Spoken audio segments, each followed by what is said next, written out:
Happy Holy Week, Good Friday. An early church father said about this day, "He who hung the earth is now hanging, and he who fixed the heavens is now fixed with nails."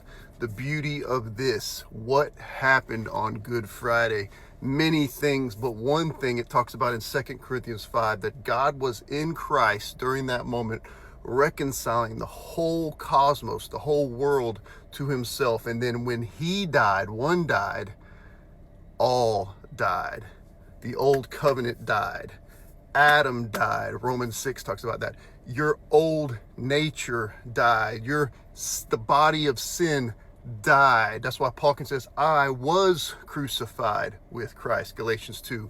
He was put to death. The one in whom all things exist was put to death. This is amazing. That means all died. The old order, old creation, and what springs to life, we know in 3 days, the new creation. He hangs on a cross and he cries, my God, why have you forsaken me?" from Psalm 22, a Davidic psalm.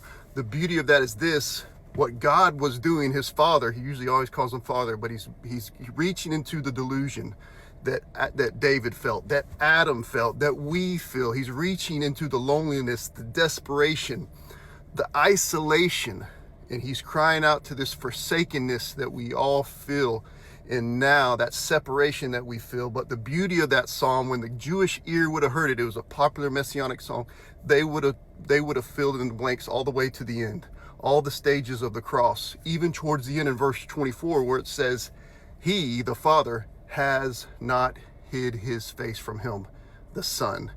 When he heard his cry, he helped him."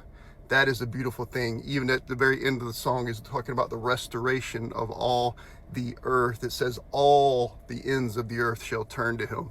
This seemed like a great loss, but it was a great victory. The beauty of it, as the early church taught it in many ways, is that Jesus Christ, he was the hook, the Son of God, and his humanity was the bait that drew Satan and death into him and tried to devour him in that moment.